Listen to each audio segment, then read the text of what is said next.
Hi, I'm Jen Barnes, and you're about to experience how to ditch the old ways of doing things, embrace your neurodivergence, learn tips and tricks to function optimally, and love yourself, neurodivergence and all. Welcome to the Self-Loved Woman podcast. Hey, it's Jen. I'm so glad you're here. Today, we're going to unpack what I see in my experience as the biggest obstacle ADHD women entrepreneurs face. And it's probably not what you think. It actually isn't even in the DSM as part of ADHD. So we're going to unpack this today. So if you're wondering what's keeping you stuck and you just can't figure it out, this episode is for you. All right. So you've heard me talk about topics like this before, but today I really want to unpack what I see going on. And I want to share a little bit about how I got there before I reveal what it is I see.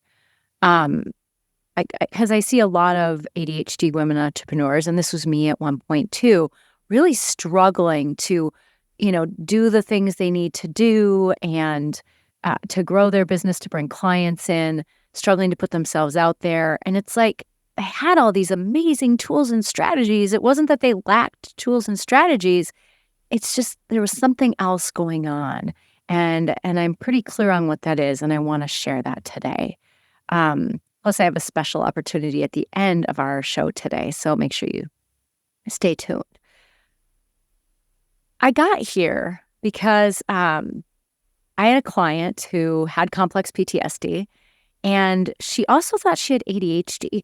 Now, as a trauma therapist, we have been warned to be very cautious about diagnosing other things, including ADHD, especially ADHD, because of the crossover of symptoms when people have a trauma history. That can also be true of things like bipolar disorder or autism, because a lot of times people can end up misdiagnosed. And I'm sure some therapists aren't as cautious, but as a trauma therapist, we tend to be cautious. But I want to say that I was being overly cautious because I missed this woman's ADHD. And what made me miss it is that a lot of the things she was displaying was congruent with PTSD. And then she was talking about, this was years ago now, but she was talking about this thing that she called RSD, rejection sensitive dysphoria, which isn't even in the DSM, the Diagnostic and Statistical Manual that clinicians use to diagnose people, which I only use now as a way to be able to bill insurance, because quite frankly, the DSM was normed off of, cisgendered white men. So it doesn't really take females into account and what those things look like in us. So I don't find it particularly useful because I only work with women. And so, but the DSM, that's what it is. If you hear me talking about it, it's a manual with all the mental health diagnoses or things that are classified as mental health diagnoses. It's far from perfect. In 1980, homosexuality was in there. So like just to share, like it's not the best. It grows and evolves, in my opinion, much too slowly, especially because we're still going off of things that are only based on cisgendered white men, when at least half the population, or probably more than half the population, is not that.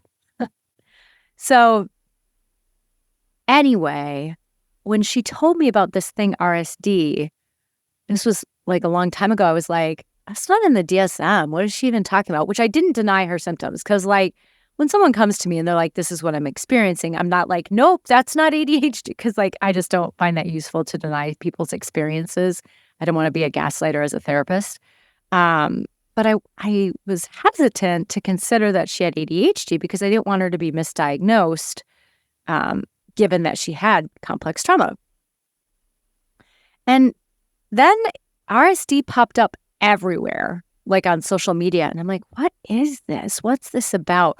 And it really got me to take a look at what ADHD looks like in people, in the clients I knew that had it, and in me, and then also with the women I now work with in my business.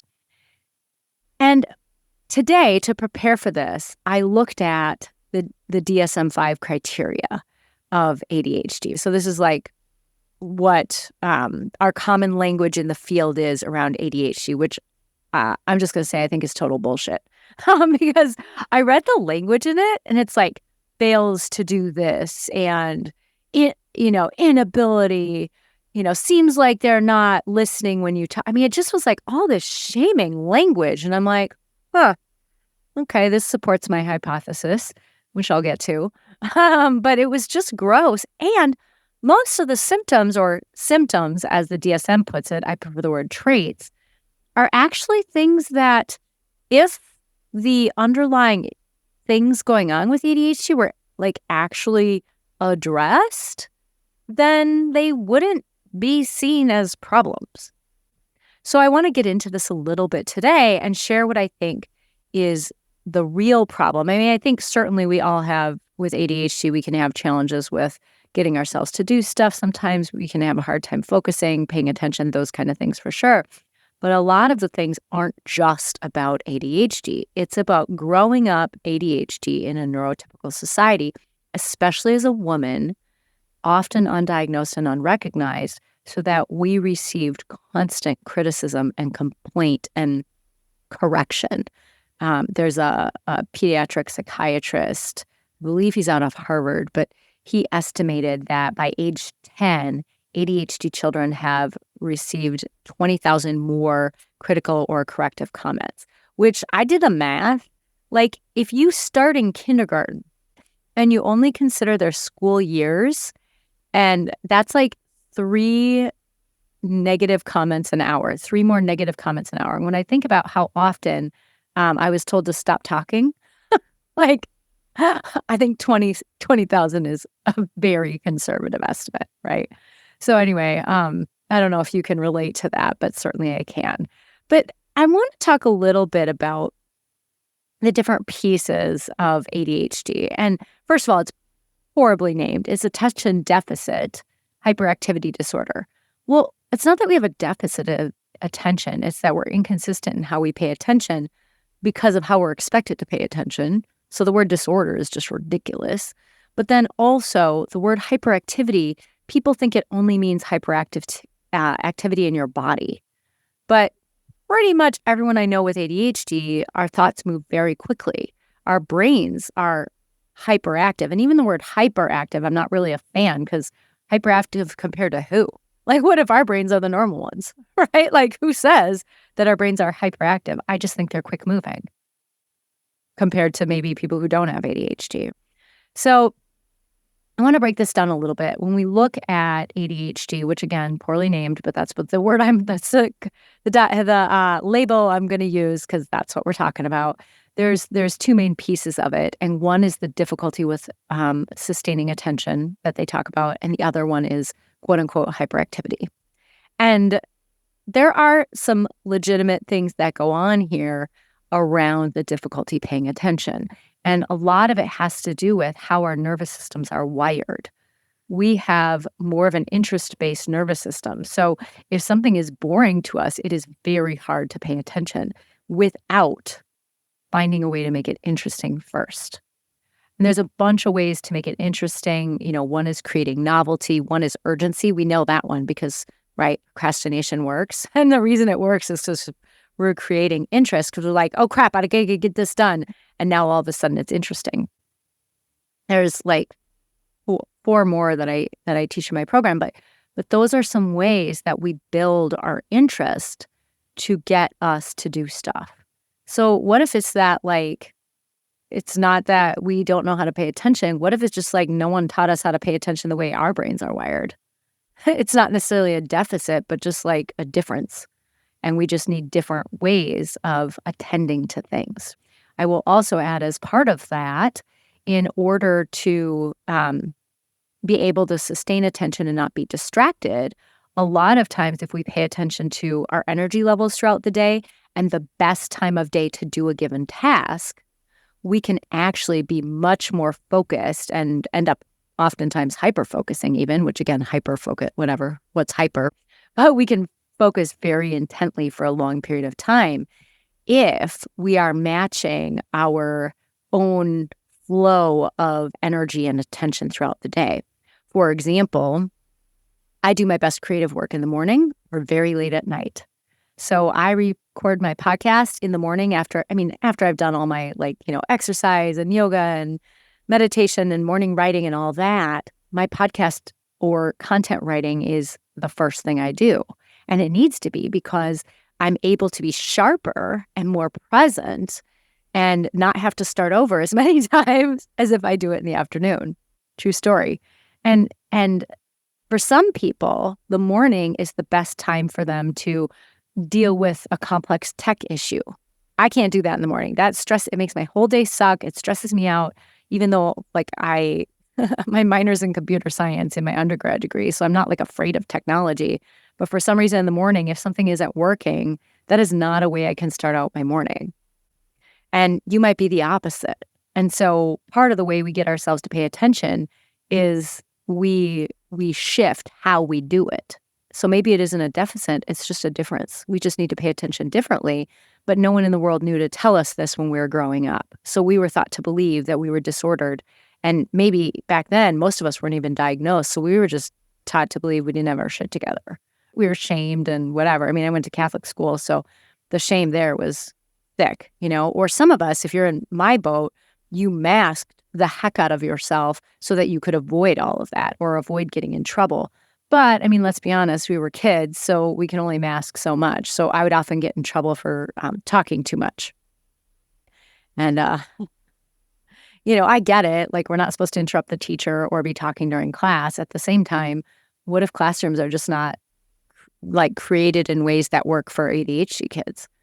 They certainly don't work for people of color. That was something that when I was in the Rochester Public School District in Minnesota, we noticed that there was a disproportionate number. It was back in the early aughts, but there was a disproportionate number of Black students not graduating or being classified as having an emotional behavioral disorder. So they were in special ed because they were quote unquote acting out and things like that. And the reality was when we looked at our school system, because we brought an expert in to work on being anti-racist and considering our policies, was that we were not teaching in ways, and teachers were awesome, by the way. I'm not ripping down any teachers. Teachers were awesome, but teachers were teaching the ways they were taught, which was not in a way that Black culture necessarily interacts with each other.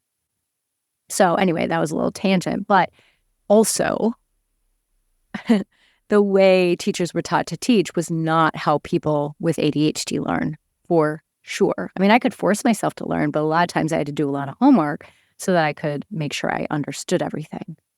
And when you think about it, I mean, this podcast isn't about the education system, but this education system was designed when the Industrial Revolution happened. So it was basically to make kids grow up to be obedient, compliant adults so they could work in factories, not be curious, not ask questions, not speak up or any of that stuff. So, I mean, it makes sense that that was what our school systems were designed to do back then. I mean, I think it's cruel and not okay, but that was kind of the deal. And so, our teachers are continuing to evolve and grow. They're amazing people, and they're in a system that's outdated, and some schools are doing really nice work trying to shift out of that. So that's cool. But anyway, that was my ADHD tangent for the day. I don't know if I get only one. We'll see. But anyway, I do want to circle back, though, to talking about this difficulty with paying attention and how some of it is because of how we're going about trying to get ourselves to pay attention. That it's not that we're dysfunctional or disordered. It's just that our brains focus differently. And so if we can create interest in things or time when we're working on things, it becomes much easier to pay attention. It also becomes much easier to motivate ourselves to do stuff and to follow through on a task. Because one of the things that was in the DSM when I was looking at it this morning was complete lack of follow through. And I was like, well, that's really nasty and negative, gross. But we do sometimes have a hard time following through. And I believe, and what I've witnessed, is the reason we have difficulty following through is because we lose interest. And when we lose interest in something, we don't want to spend time and energy on it. So we need to find ways to make it continue to be interesting if it's something we actually have to finish. And try and find the right timing of when to do it.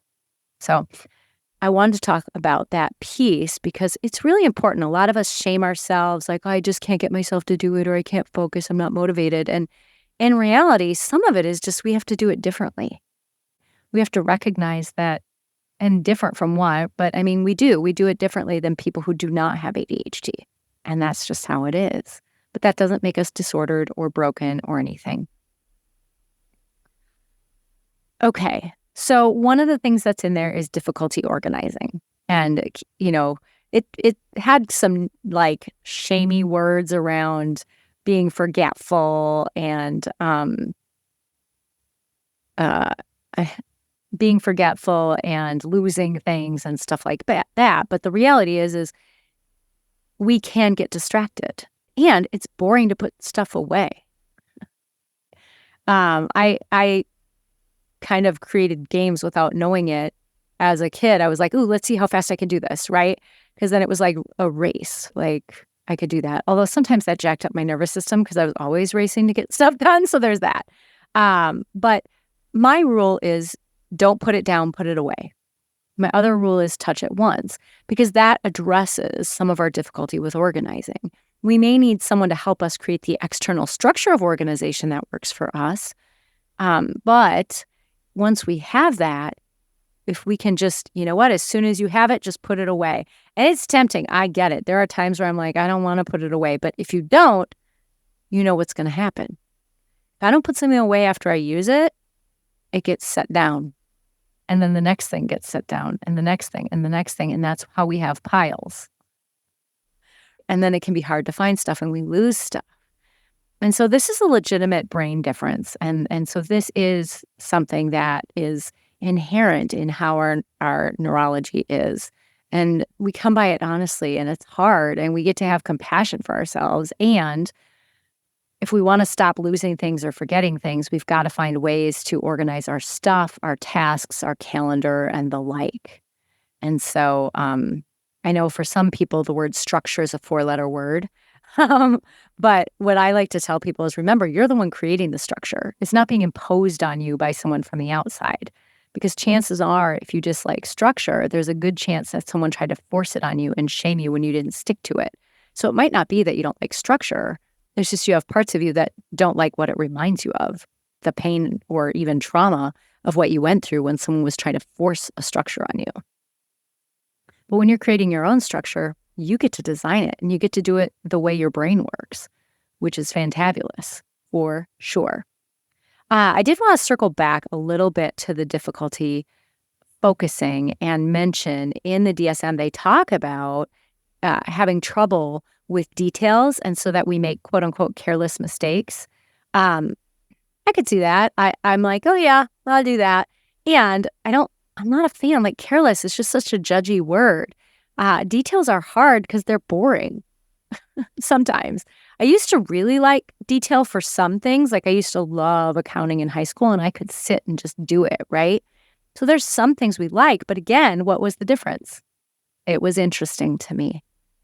So it's not that we never can handle details, although sometimes if we have too many details at once and it's just all there, it's too much.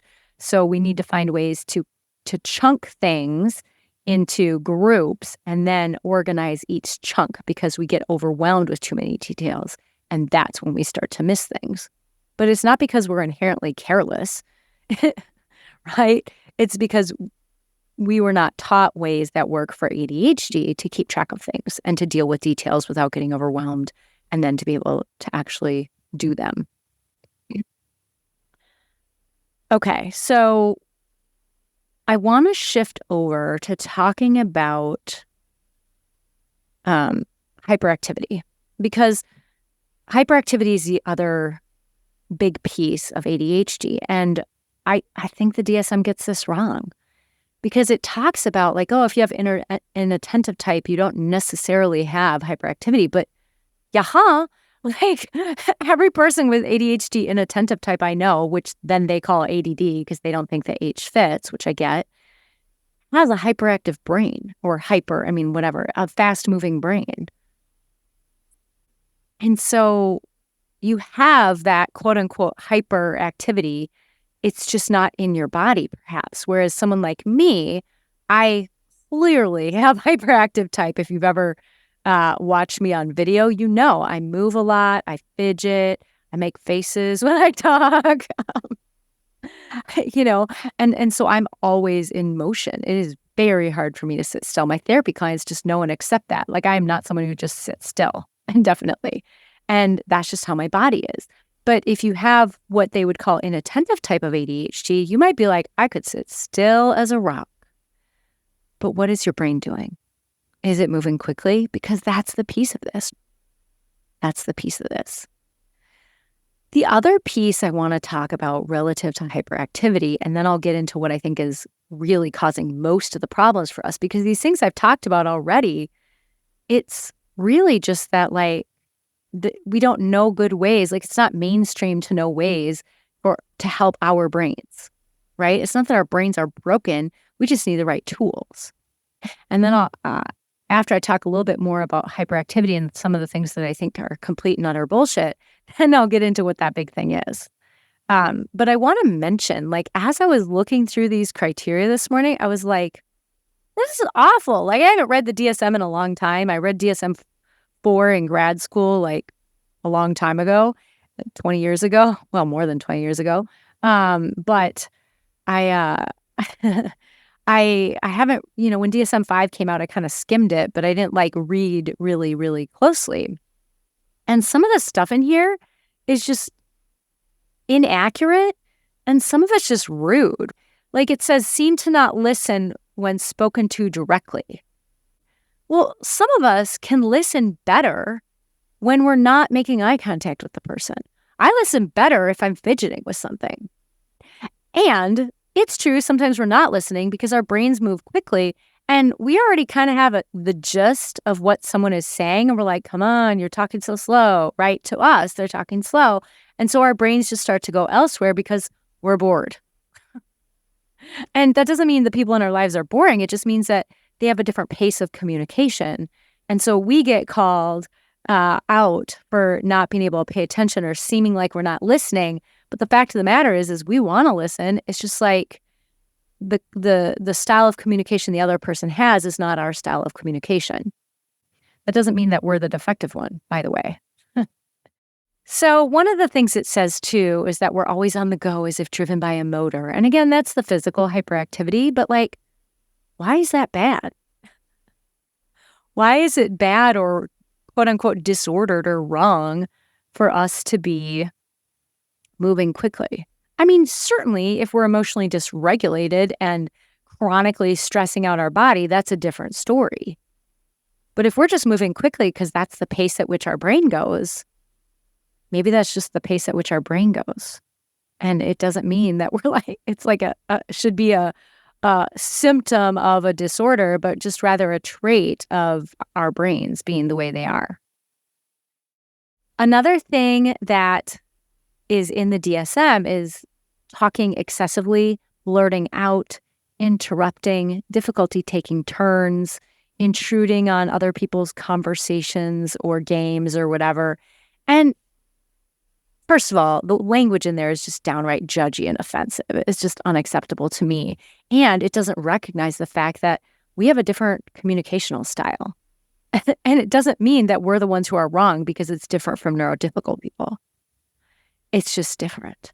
We like to speak quickly. A lot of us tend to talk almost like a circle, but like a circular ping pong match where we're bouncing balls back and forth, but like at high speed because our brains move very quickly. And that's just how we do it. And when someone's talking, we think of something, we say it. And never once have I thought someone with ADHD, when they interrupted me like that, which really isn't an interruption, that's not the word I want to use, but when they speak while I'm speaking, I'm not like, you interrupted me. It's more like, oh yeah, they're adding to the conversation. We're connecting because I'm hearing what's coming up for them as I talk. Whereas if I'm talking to someone who's neurotypical, I have no idea what they're even thinking. In the middle of it. Sometimes it can be really hard. I can look at their facial cues, and sometimes that can help me, but sometimes it doesn't. And so a lot of the way that we talk is different than people who don't have ADHD, but that doesn't mean we're the ones who are disordered. The problem is if we choose to work with people who are neurotypical, which is probably going to happen in some capacity, then when we're interacting with them, we can keep our conversational style However, they will probably see us as rude. And if we're okay with that, if they may be someone who's just like, oh, that's just who Jen is or how Jen is. She's not bad. She has compassion in her heart, whatever, then that's fine. But some people might not want to work with us if we're not masking. And that might be okay. It's just something to keep in mind. Like when we are talking with neurotypical folks, they may get offended if we are talking in our ADHD conversational style. But again, I don't think that makes us disordered. I just think they don't understand us because really there's not a lot of data out there about it. Okay, so I broke down the diagnosis of ADHD. I told you about the problems I have with it. I don't even like the word diagnosis because quite frankly, I see ADHD as a brain difference, as a neurodivergence, and it's just how our brains are wired. This is just how we show up in the world. And when we are taught skills or we learn ways to interact with the world, other people, and what we have to do in ways that suit us, we have a lot less problems. But there's one problem that most of us have that doesn't help. And this is the thing that I see most ADHD women getting tripped up on. And it's trauma. And if you don't like the word trauma because it feels dramatic, which I'll talk about in a minute, you can consider woundedness as an option for you, or unresolved pain. Because the fact of the matter is, if you grew up with ADHD, knowing it or not, in our society, chances are you were subjected to way more than other kids. Shame, criticism, correction, constantly being told you're doing it wrong, or you need to do it differently, or to stop talking, or stop interrupting, or, I masked a lot, so I didn't get a lot of those messages, but I was terrified of being in trouble with the nuns because I saw what happened to the other kids who seemed to have the things I had, and they got in a lot of trouble. And I was like, nope. So I masked. But that was traumatizing too, because I didn't really know who I was. It took me well into my 30s before I even had a super clear idea of who I was. I mean, a lot of people take throughout their 20s, but I was like moving into my later 30s as I was getting clear on that, because it took so long to really hear my voice over and above the parts of me that were compliant and trying to get along and not be in trouble. I had to get to a place where I just was like, that can't be my business if someone doesn't like me. Like, it just can't be my business. I'm not outwardly an asshole to people on purpose, but I'm like, I'm going to be me with my, in alignment with my values and my integrity. And if someone doesn't like that, then I'm not going to pretend and not be who I am, which includes my ADHD brain, right? But a lot of us struggled in one way or another at some point in our life, and probably were given a diagnosis of anxiety or depression, maybe both, because perhaps we didn't know we had ADHD. And part of the reason I think there's such a huge overlap between ADHD and trauma is because, I don't know, y'all, everyone I know who has ADHD, I shouldn't say everyone, that's an absolute, but most of the people I know who have ADHD also have symptoms of trauma. They may not qualify fully for the diagnosis of PTSD, although many do, but it's definitely there. And so I want to talk a little bit about that, because this is what tends to hold ADHDers back. Because once you get the skills and strategies, you figure out how to work with your interest-based nervous system and the flow of your energy and how to interact socially in a way that works for you, which may be masking. It might be just being you, and people learn that that's how you talk. But once you figure out that, that's more the stuff that's inherent in our ADHD. Oh yeah, organization too. But this stuff actually takes deeper healing, because these wounds are still stuck in the body. If you've ever read The Body Keeps the Score by Bessel van der Kolk, or anything by Gabor Mate, like When the Body Says No, it might be Gabor Mate. People say his name differently. I'm never sure which one is correct. But if you ever read either their books or listened to either of them speak, they both talk about how our bodies carry trauma. So the things that have happened to us is stuck in our bodies. And a lot of times it's stuck in the past. So from an IFS perspective, I'm a IFS therapist, internal family systems, and I use IFS in my coaching. From that perspective, we have younger parts of us who hold these wounds from growing up, ADHD and being criticized and told we were doing it wrong or whatever else. And so from that perspective, we recognize that there's not necessarily all the parts of us living in the present, that there's some healing we need to do to release that. And you might be like, well, what does that even look like? RSD. RSD is not in the DSM, but a lot of people with ADHD are highly rejection sensitive, which if you think about all the criticism and correction and complaints and comments about doing it wrong we received, who wouldn't be sensitive to rejection? Because a lot of us were shamed for the very way our brain worked, and we didn't know how to do anything differently because the grown-ups in our life didn't know how to do anything differently. So to me, all of the RSD that people talk about, that rejection sensitivity, stems from the trauma of growing up ADHD. And again, you can use the word wounding if the word trauma doesn't fit for you, but I want to say something about the word trauma. Most of us have some kind of trauma in our life. And the thing is our brains, our bodies don't differentiate between different kinds of trauma. So some people may have been raped or abused in a cult, or been sexually abused by their parents, or physically abused, or verbally, emotionally abused. And some people may have just gotten the criticism, I don't want to say just, but may have gotten criticism of ADHD, or judgment if they got anything less than an A. I had a client who that was true. And when you consider, when we ask people, and I've had this happen, when you're doing trauma treatment with people and you ask them on a scale of 0 to 10, how much does this distress you? It's all relative. It's not like only the people who were sexually abused say 10. Even the people with a couple of critical comments that they hung on to, or being criticized if they got an A-, those people also will say 10, because trauma is relative. And so if you're like, well, yeah, but it wasn't like I was sexually abused or anything. Yeah, but your nervous system doesn't know the difference. Your nervous system doesn't know the difference between a tiger chasing you and a dirty look from someone or a negative comment on social media. One is life-threatening, the other is not. Mostly. I don't know if they threaten to come to your home and kill you. That could be life-threatening, but generally that's not what's going on. And so your nervous system does not know the difference, and it responds to threat in those cases. And so if you're like, I don't really have trauma, well, what definition of trauma are you using?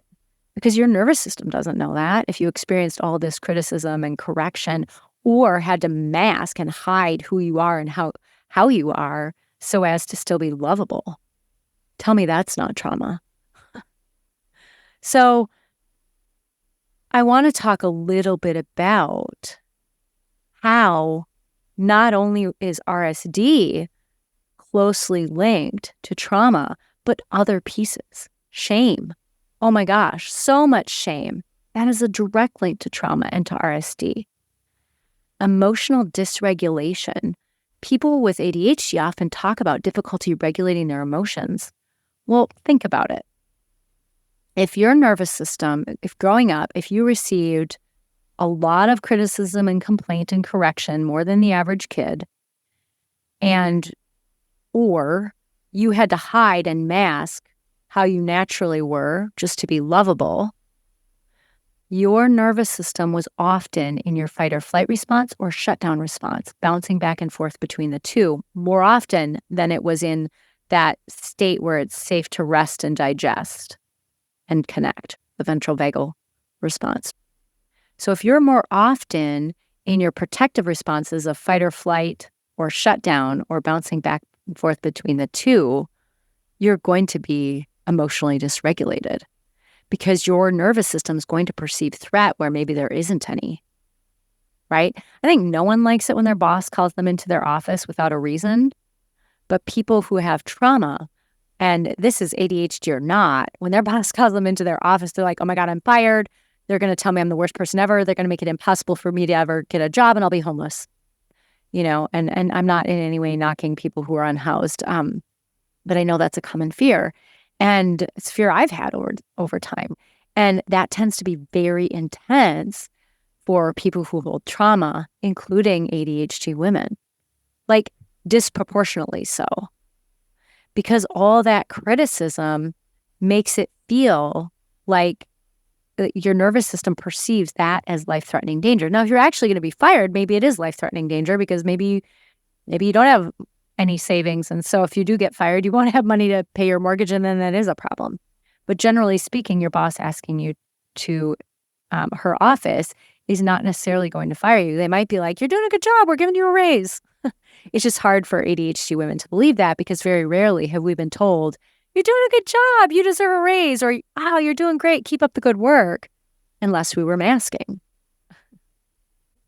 And so our nervous systems often perceive threat, life-threatening threat, where there isn't any. And so that has us on edge. It has us probably fidgeting more than we would otherwise, but also has us emotionally dysregulated because we're just always like in fear.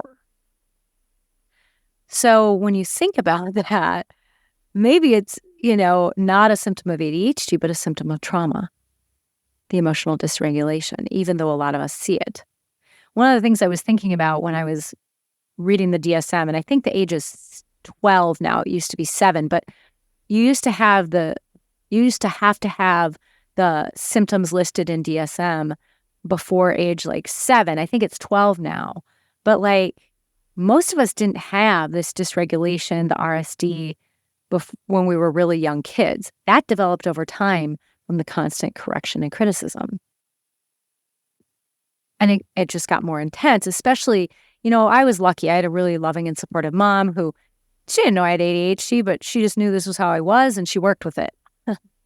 And, there were still moments maybe where I got some extra criticism, but most of the time she was just like, that's just Jen.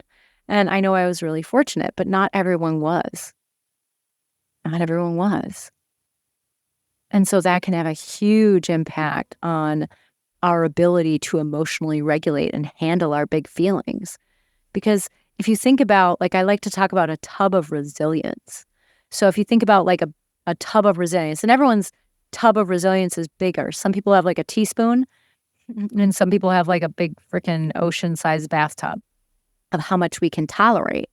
And, if like, let's say you grew up, upper middle class and your parents loved you and, no parent is perfect, but generally speaking, they weren't verbally, emotionally abusive or, yeah, they yelled, but not like crazy intense because, sometimes parents get frustrated and your teachers treated you well and you were gifted well enough cognitively that you weren't put in a gifted and talented program because that's a whole nother traumatic experience that I could unpack another day. Usually after you exit that and you start to be amongst your true peers and struggle because you realize you're not as special as you were told you were because there's other people like you. But anyway, I digress.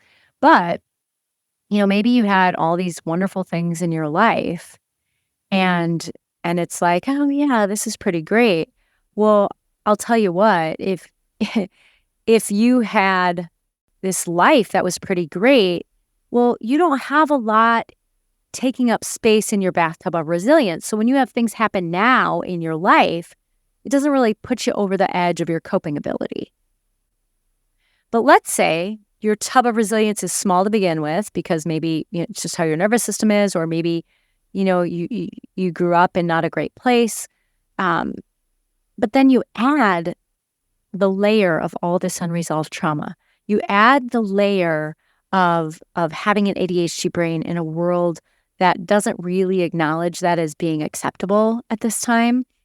And you add that, And it fills up your tub of resilience so that when something happens in the present, it blips you into an emotional response that maybe wouldn't blip someone else who maybe doesn't have all that other stuff, that baggage, if you want to call it baggage. And so that is often why us ADHDers can look so emotionally dysregulated. Another piece of it is we tend to feel very misunderstood and not accepted. So, that kind of makes us feel pretty sensitive. And I think there is, Elaine Aron wrote the book Highly Sensitive People, or The Highly Sensitive Person. And she has since come out and said, like, okay, yeah, I wrote that book about HSPs. But what I later found is the people I based the book on, pretty much most of them are autistic. I'm not saying all of people with ADHD are autistic, but I can't help but wonder what if our high sensitivity is part of our neurodivergence? And, I actually think our high sensitivity is a gift. It's what allows us to be so attuned to people. It actually is what probably makes conversation for us different because we're so tuned in, we already intuitively get where they're going. And so it can make it hard because we're like, come on, I know what you're saying. And so that's when we seem like we're tuning out. But in a lot of ways, it can really serve us, our higher level of sensitivity. However, that also plays into our emotional regulation challenges that we sometimes face. A big thing that's common with trauma is avoidance. And this is huge for ADHDers to recognize. People who have a traumatic past or have unresolved traumatic experiences often avoid things that remind them of the trauma from their past. They avoid situations that could possibly result in the same thing. Now, I want you to think about that.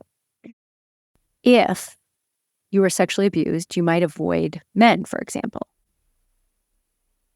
If you were in a war zone, you might try and find a different place to live. But what if you were frequently criticized for how you function in the world? What do you hide from? Other people. So maybe there's some isolation there. Doing things that put you out there, where you put yourself out there and people could have an opportunity to criticize you. Anyone have a hard time posting on social media? This could be you.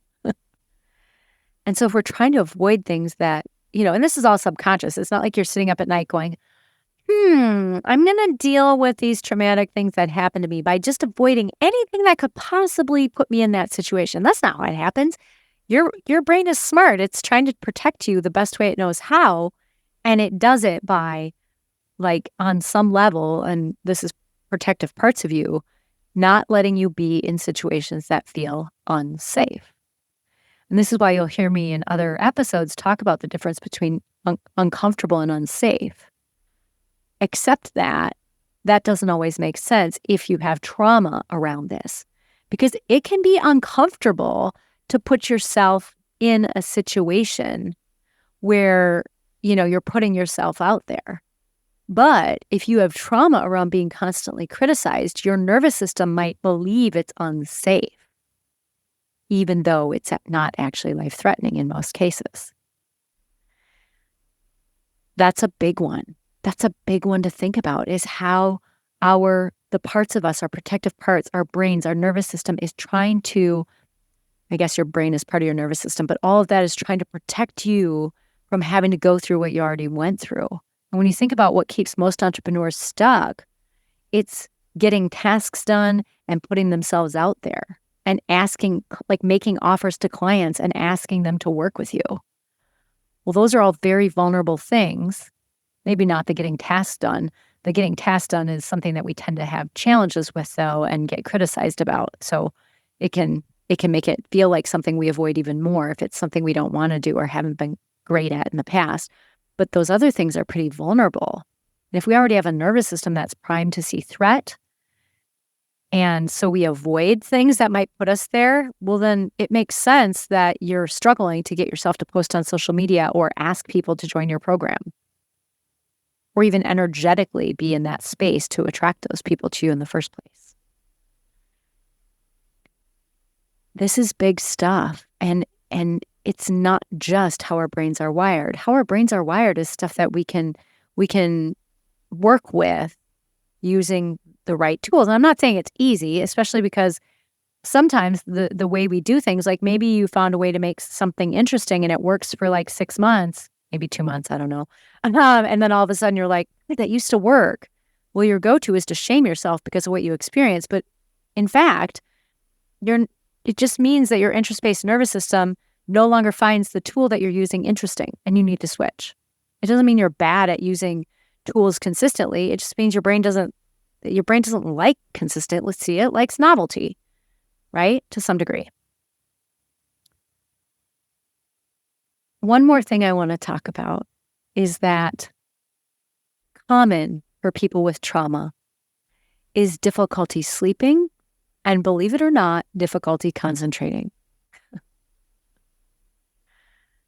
And I hear from a lot of ADHD women, they have a hard time sleeping. And they're like, my brain won't turn off. My brain won't turn off. And some of that could be ADHD. Our brains do move quickly, but some of it could be like the trauma of everything. But difficulty concentrating, oh my gosh, we're exacerbating something that we already have a hard time with. And so, as you can see, it's really important to understand, like, where is all this stuff coming from? Because the intervention is different. To address difficulty with organizing things, maybe we just do it differently. I don't know. Maybe the piles work for you. The piles do not work for me. I lose stuff and I can't find stuff in a timely manner and then I get frustrated. So the piles don't work for me. I need to have things organized, right? But maybe the piles work for you. And to get yourself to do stuff, working with your interest-based nervous system and your energy level throughout the day and trying to, delegate things that you're just not going to be able to do. Like, all of those things are ways to work with your ADHD. But that's not going to help the underlying trauma you have. Instead, you need to regulate your nervous system and work with the parts of you who hold this trauma. And so if you're interested in hearing more about how to do this work, I have an upcoming 3-day live training starting on April 25th. And it's called How to Overcome Invisible ADHD Obstacles so you can build a prosperous, meaningful business you love. And we'll meet for 3 days, not the whole time, like just a couple hours each time. And we'll unpack some of this that we've talked about today, but also show you what you need to do to start to work through it and be able to work through it. This is something I work with women in my program, and it's so effective to address this. They're able to actually stop being stuck when this is named and worked with, when the parts of them who hold this are able to go, oh, I don't have to do this anymore, and step back, and you're able to just start to be you more and more. So if you're interested in having a glimpse into this work and know all the pieces of it, you're welcome to register for my 3-day live. The link is in the show notes. And who knows, maybe you'll decide you want to join my program and we can do even some deeper work with you on this, where you have more opportunity for like one-on-one coaching. It's something I do really well at. So if this is something you're struggling with, I just want to put that bug in your ear because I know I can help. So, all right, y'all, it's been a pleasure to connect with you today. And I hope you have a lovely rest of your day, whatever that is for you. Take care.